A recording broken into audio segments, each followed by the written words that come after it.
Now in this lesson, we're going to go into some of the science of the sun and the solar energy that we need to focus on. Again, get that pen and paper ready, because this may feel like it's really technical, but the more notes you take and the more you rewatch it, it's just going to keep getting easier and easier. So first, we're going to talk about the sun's solar energy and what it does to the earth and the glass that we tint.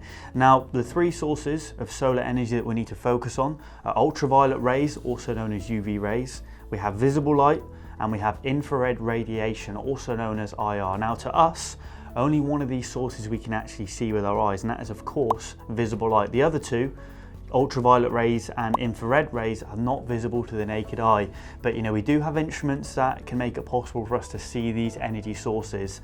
Now, just because we don't see them doesn't mean that they're not damaging our environment or our skin. They have different roles that they play, and window film can battle against each of these three sources differently. So again, there are three main sources. Number one, again, was UV rays. Now this one has the most influence on human health, and they're the ones that are responsible for 40% of why things fade and deteriorate alone, and it's what attacks our skin with sunburn regardless how hot or cold it is.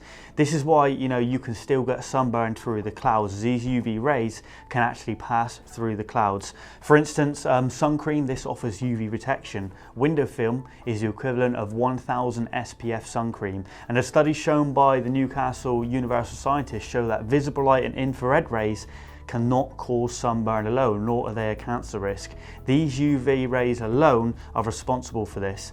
Some insects and animals are actually able to see UV light, but it just seems so foreign to us because all we do is think about visible light, and we think this is what gives us a sunburn. And second up is just that, and that's visible light, which I'm sure you know what it is. This is the light that we see as humans, so really straightforward. It's just, again, the rays that provide light, and it's basically how we see things. Everything that's formulated from your entire life experiences has come from visible light. And the third and final source of solar radiation is going to be infrared, also known as IR radiation, and this is the rays that mostly provide heat. Now this isn't visible to us, but I'm sure that you've seen infrared before through some instruments, like on a police helicopter chase, for instance, when the visible light is low, so the light source that we use, and if they can't see a suspect hiding in the woods, for instance, they can turn on the infrared cameras and see infrared rays instead of visible light, and this is basically what is giving off heat, so they can see thermal heat. Now, all of these three things are responsible for solar radiation as a whole, but they all have different shares in how much they are responsible for it. So UV rays is responsible for 3% of the solar radiation, and visible light is responsible for 44% of the solar radiation, and infrared is responsible for 53% of the solar radiation. So again, all these things combined is basically how the solar radiation or solar heat hits the earth. Now again, don't get overwhelmed, it's really basic stuff. If you need to write this down, you can, it's going to make it a lot easier. But we've learned so far the three sources of energy from the sun spectrum that we need to worry about. I'm sure, again, you've seen a UV light projector before, maybe in a tanning bed, or even a UV bulb known as a black light. You've obviously seen visible light, like a light bulb, or just anything we see outside, and I'm sure that you've seen a heater which gives off infrared heat.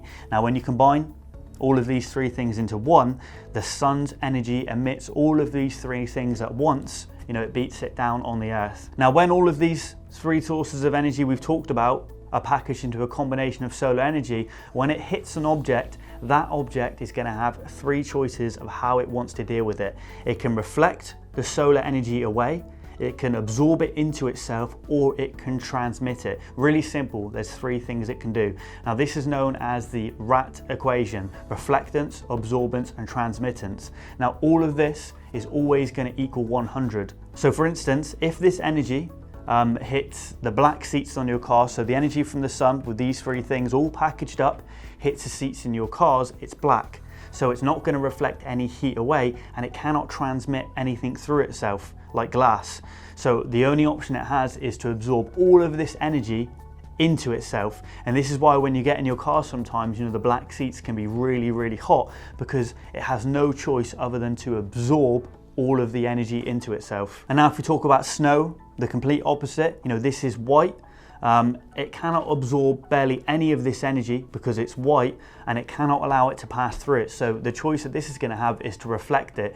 And this is why that, you're at even more risk of getting sunburned if you're in the mountains and there's a lot of snow, because all of this reflected energy is coming off the snow and hitting your face. So now you understand all of that, really basic stuff. If you understand that, we're going to get into how all this fits into windows and window film. Now, if we have 100% of that solar energy from the sun, and if this hits a clear pane of glass, it will reflect 8% of this energy away, it will absorb 9% of this, and it will allow 83% of this energy to pass through it. Now, if we look at a 20% neutral grey film, so a darker film, from this 100% of solar energy that hits it, it will allow 27% to be reflected away.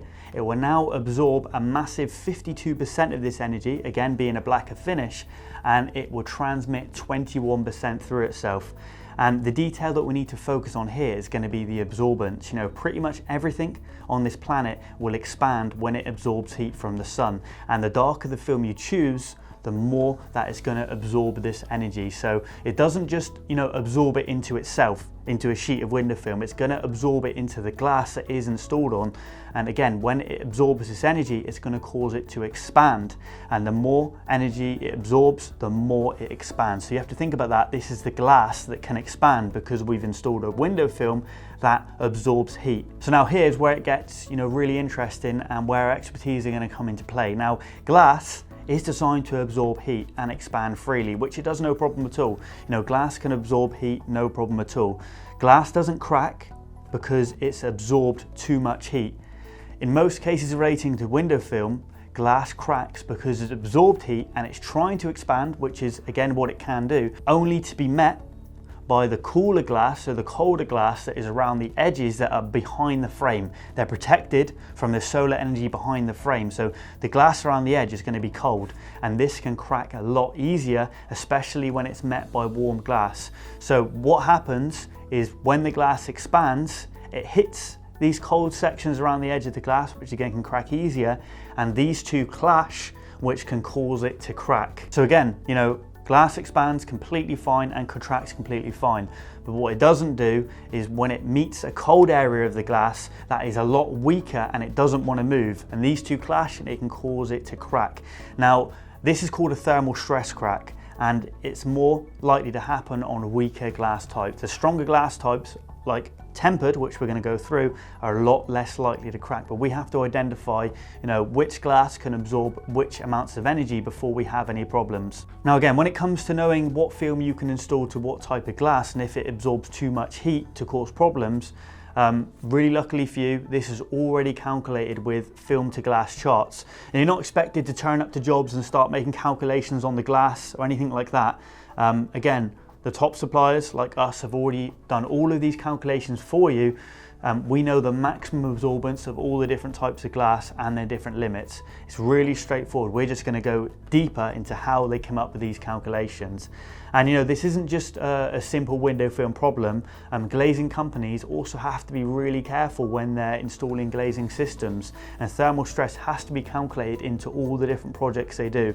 Again, don't get overwhelmed. Many tint companies who have been operating for years, they don't even know any of this information, and you're already ahead of them if you understand this. They just follow, the do or do not guide and operate just fine. Again, we just want you to be armed with this information. Plus, this is all really interesting to me, and I hope it is really interesting for you, and you'll be able to express these interests to your customer, which is going to make you a better salesperson.